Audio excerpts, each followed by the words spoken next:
Жақсы барып келгіле школға. Давай.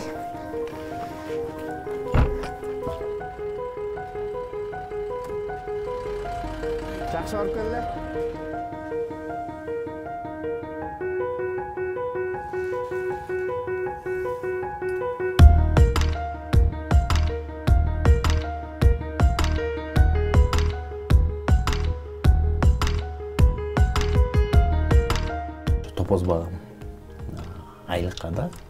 Пасу Яков.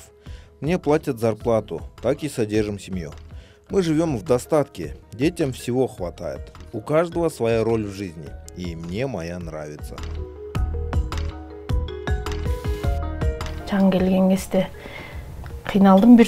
Сначала было сложно в горах жить, доить коров и кобыл. Хотя я сама из Чонкимина, мне это было в новинку. Ко всему привыкла. Не могла даже хлеб приготовить без электричества.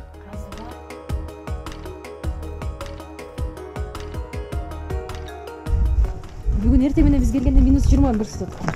Ошо келе. Машинадан. Бирок эже карабайсыздар, жупчукка кийип турат. Мени карагыла. Эми көнүп каласыздар да. Көнүп калдык, бизге жылуу эле.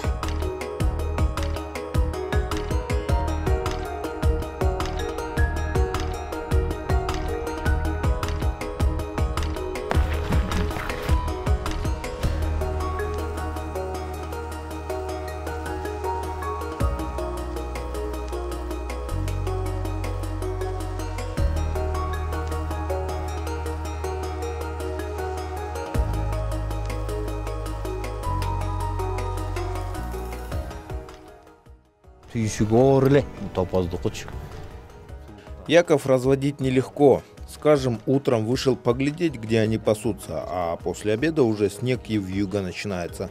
Среди высоких гор и снега выискиваем стадо пасущихся яков. Они ведь не ручные, вечно на свежем воздухе. Здесь много пастухов. Помогаем друг другу, обмениваемся информацией.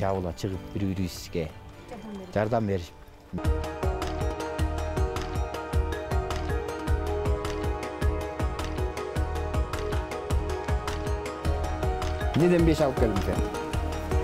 Музыкадан.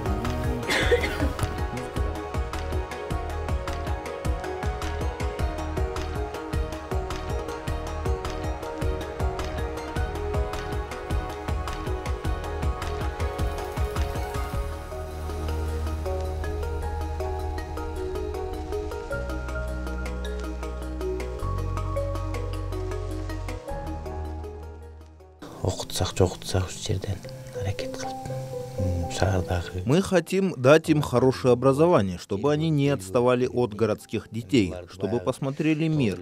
Мы далеки от того, чтобы заставлять их остаться в селе. Пусть они развиваются. Мы тоже ведь в курсе всех новостей. У нас есть телевидение и интернет.